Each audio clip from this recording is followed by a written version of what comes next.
হয়তো দাম দিয়েছে নতুন জাহাজের, কিনে এনেছে পুরাতন জাহাজ।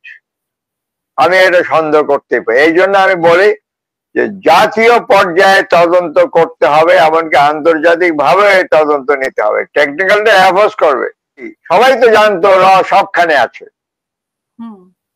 একটাও র এজেন্টকে তো ধরা হলো না। কেন ধরা হলো না? এটা অবশ্যই ডক্টর ইউনূসের সরকারের একটা ব্যর্থতা, যেখানে নিরাপত্তা, যেখানে গোয়েন্দা নিরাপত্তা একটা গুরুতর বিষয়, যে এটা কোন দলকে খাটো করার জন্য নয়, সেই দলগুলোর আত্মজিজ্ঞাসা সৃষ্টি করার জন্য যে আপনার দলে কাদেরকে নেতা কর্মী বানিয়েছে। আমাদের ফাইটার পাইলট তৌকির একা কেন ছিল? আসলে ও একা সোলো ফ্লাইট করছে। আমাদের প্রশিক্ষণের মধ্যে একটা নিয়ম আছে, যখন একটা পাইলট একটা মানে পৌঁছে যায় যে প্রশিক্ষক ছাড়া একা সে নিরাপদে বিমানটা উড়িয়ে নিয়ে যেতে পারবে, তারপর কিছু বিভিন্ন এক্সারসাইজ করার পর নিরাপদে ফিরে আসতে পারবে এবং ল্যান্ড করতে পারবে, এটাকে বলা হয় সোলো ফ্লাইট, একক ফ্লাইট করতে হয়। এটা আমাদের প্রশিক্ষণের অংশ, এটাতে কোনো অসুবিধা নাই। কিন্তু এখানে আমি জানি না যে এখানে অবশ্যই একটা টেকনিক্যাল কোনো বিষয় আছে। টেকনিক্যাল বিষয়টার তদন্ত তো টেকনিক্যালি এফোর্স করবেন, সেটা করতেই হবে। দ্বিতীয় কথা হচ্ছে যে সবাই যেটা তুললেন, ব্যারিস্টার সারওয়ার তুললেন, যেন ইসমাইল সম্রাটও তুললেন, আমি প্রফেসর কলিমুল্লাহর কথাটা শুনতে পারিনি, অভিযোগ তুলেছেন যে এই যে ডিফেন্স সেক্টরে প্রতিরক্ষা ব্যবস্থার মধ্যে কেনাকাটার মধ্যে ওই একই দুর্নীতি কি আছে? সন্দেহ হ্যাঁ আছে। আর এটা তো মানুষের জীবন নিয়ে খেলা, জাতীয় নিরাপত্তা নিয়ে খেলা, এবং বলা যায় যে এটা দেশের সাথে দেশদ্রোহিতা করার সমান। আমি এখানে বলবো, ব্যারিস্টার সারওয়ার যে কথাটা বললেন আমি একমত। এখানে রয়ের কি ভূমিকা আছে? যদি সেই প্রধানমন্ত্রীর ভূমিকা থেকে থাকে 17-16 বছরের, যদি তার মন্ত্রণালয়ের ভূমিকা থাকে, অর্থাৎ প্রতিরক্ষা মন্ত্রণালয়ের ভূমিকা থাকে, দলীয় নেতাদের ভূমিকা থাকে, তাহলে অবশ্যই হয়তো দাম দিয়েছে নতুন জাহাজের, কিনে এনেছে পুরাতন জাহাজ। আমি এটা সন্দেহ করতে পারি। এই জন্য আমি বলি যে জাতীয় পর্যায়ে তদন্ত করতে হবে, এমনকি আন্তর্জাতিক ভাবে তদন্ত নিতে হবে। টেকনিক্যালটা অ্যাভোজ করবে, জাতীয় স্বার্থ, জাতীয় নিরাপত্তা। এটা আমি তো আপনারা বলেছেন, ব্যারিস্টার সারওয়ারও বলেছেন, সম্রাট ভাই বললেন, এটা একটা মানবিক বিপর্যয় অবশ্যই, কিন্তু কৃত্রিম ভাবে তৈরি করা মানবিক সরকারি ব্যবস্থা দায়ী।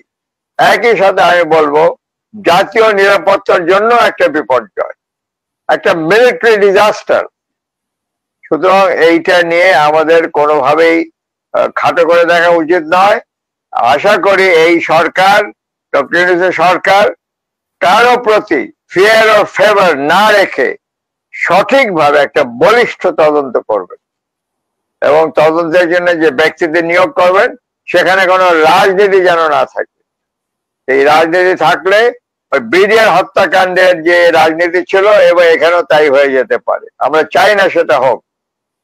আর এই যে র মুক্ত, খুবই গুরুত্বপূর্ণ বিষয়। আমরা এখনো মনে করি রয়ের প্রভাব আছে, বিদেশি গুপ্তচরদের প্রভাব এখনো আছে।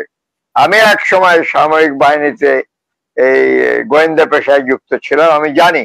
একটা বিষয় সবার নলেজের জন্য তুলতে চাই, যদি কোনো বিদেশি দূতাবাস, তাদের কোনো গোয়েন্দা বাহিনীর কোনো লোক যে দেশে তারা অবস্থান করছেন সেই দেশের নাগরিককে কোনোভাবে প্রভাবিত করে তাদের তথ্য দেওয়ার জন্য প্রলোভন দেখায়, তাহলে পরে আমাদের কাউন্টার ইন্টেলিজেন্সের কাজ তাদেরকে উদ্ঘাটন করা এবং সেই সমস্ত ব্যক্তিকে তাৎক্ষণিকভাবে তাদের দেশে ফেরত পাঠিয়ে দেওয়া 24 ঘন্টার নোটিশে। এটাই নিয়ম। আমি লন্ডনে ছিলাম, ওখানে আমি বলা যায় বাংলাদেশের পক্ষে কিছু কাজ করেছি। এনএসআই এর পক্ষ থেকে। তখন আমি জেনেছি ব্রিটিশ ইন্টেলিজেন্স তাই বলে, ওরা আমাকে ডেকে বলে আমরা জানি তুমি কে, ব্রিটিশ নাগরিককে চেষ্টা করবো না তোমার কোন এজেন্ট বানানোর জন্য, যদি বানাও আমরা কিন্তু সাথে সাথে তোমাকে পার্সোনা নন গ্রাটা করে তোমাদের দেশে পাঠিয়ে দেবো। আর দ্বিতীয় কথা হচ্ছে যারা এই গোয়েন্দাগিরিতে যুক্ত হবে বিদেশের সাথে, তাদের অবশ্যই দেশদ্রোহিতার জন্য মৃত্যুদণ্ড দিতে হবে। আমরা 11 মাস না 12 মাস হয়ে গেল, কই সবাই তো জানতো র সবখানে আছে, একটাও র এজেন্টকে তো ধরা হলো না। কেন ধরা হলো না? এটা অবশ্যই ডক্টর ইউনূসের সরকারের একটা ব্যর্থতা, যেখানে নিরাপত্তা, যেখানে গোয়েন্দা নিরাপত্তা একটা গুরুতর বিষয়। এই গোপালগঞ্জের ঘটনাটা হলো, ওখানে তো বিশাল আকারে একটা গোয়েন্দা ব্যর্থতা হয়েছে, অবশ্যই ব্যর্থতা হয়েছে। এগুলো তো সরকারকে দেখতে হবে। আর শেষ কথা যে সবার ভাই যেটা বললেন, সস্তা রাজনীতি করা যায়, মানবিক বিপর্যয়, এতগুলো জীবন প্রাণ গেল, একটা জাতীয় দুর্যোগের মতো অবস্থা দাঁড়িয়েছে, নিরাপত্তার উপরে দুর্যোগ আসছে, আজকে বিমান বাহিনীর দুর্বলতা প্রকাশ হয়ে গেল সবার কাছে। সেখানে দলের নেতারা যাচ্ছে শত শত লোক নিয়ে। অবশ্যই একটা শক্তিশালী জাতীয় তদন্ত কমিশন গঠন করতে হবে, ইন ডেপথ একটা স্টাডি করতে হবে, গত 15-20 বছর ধরে বাংলাদেশ বিমান বাহিনীতে কি হয়েছে, কি ধরনের কেনাকাটা হয়েছে, কি দুর্নীতি হয়েছে, কোথায় ডিফেন্স বাজেটটা অপচয় করা হয়েছে, এইগুলো সব বের করে আনা উচিত।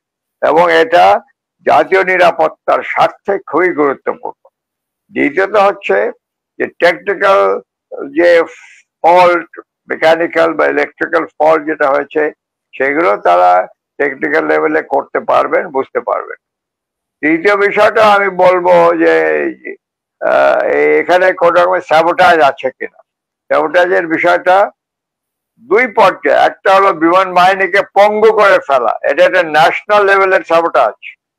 এই যে পুরনো জাহাজ কেনা, এই পুরনো কি বলে পার্টস কিনে নিয়ে আসা, জোড়া তালি দিয়ে চালানো, এটা কিভাবে সম্ভব? এখানে আমাদের বলতে হবে যে শুধুমাত্র বাংলাদেশ বিমান বাহিনীর command and leadership and management এর একটা প্রশ্ন আছে, এতদিন ধরে চলছে, এটা কেউ কখনো কোনো তুলে ধরতে পারলো না কেন? এগুলো কিন্তু করে ফেলা উচিত। এটা এই মানে না এই যে আমি কোনো বিমান বাহিনীকে খাটো করে দেখছি, মোটেই না। আমি তাদের পক্ষেই বলছি যে তাদের ভবিষ্যতে নিরাপত্তার জন্য, প্রত্যেকটা ফাইটার পাইলটের নিরাপত্তার জন্য এই তদন্তগুলো করা দরকার। আচ্ছা, এরপরে সার্বিক ব্যাপারে বলবো, সংস্কার কথা বলছিলেন বা আপনার নৈতিকতার প্রশ্ন বলছেন। আমাদের সবচেয়ে বড় সমস্যাটাই তো হলো রাজনীতি এবং রাজনৈতিক দলগুলোর অপসংস্কৃতি। যত সংস্কার আপনার প্রশ্ন তুলেছিল, 11টা কমিশন আছে, 6টা প্রায়োরিটি করেছে, কিন্তু আমরা তো দেখলাম না।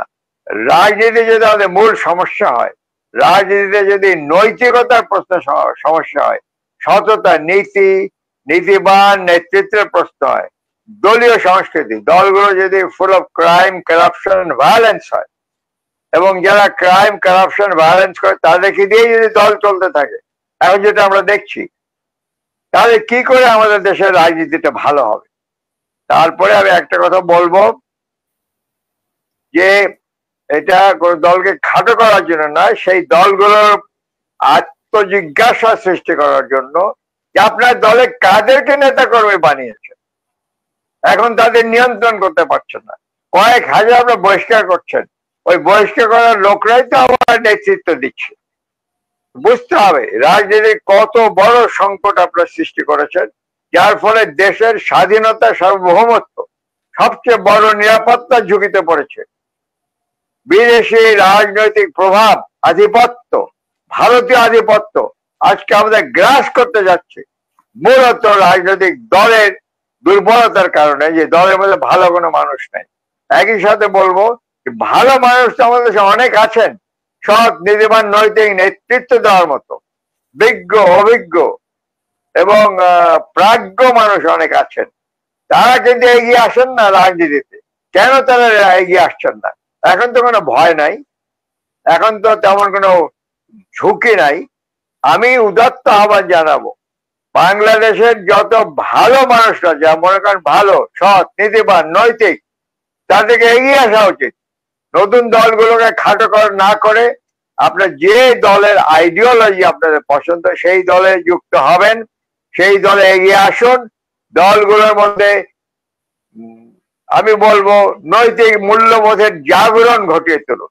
এই জন্য আমরা নৈতিক সমাজটা গঠন করেছি, যার মূল কথাই হলো আমরা রাজনীতিকে দুর্নীতি শূন্য করতে চাই, আমরা সমাজকে দুর্বৃত্তায়ন শূন্য করতে চাই, আমরা রাষ্ট্রকে স্বৈরতন্ত্র শূন্য করতে চাই। এই ধরনের দৃষ্টিভঙ্গি নিয়ে যদি নতুন দলগুলো এগিয়ে আসে, তাহলে মনে হয় একটা সুযোগ সৃষ্টি হবে, ভালো মানুষরা রাজনীতির মধ্যে তাদের অবস্থান সৃষ্টি করতে পারবে। ধন্যবাদ।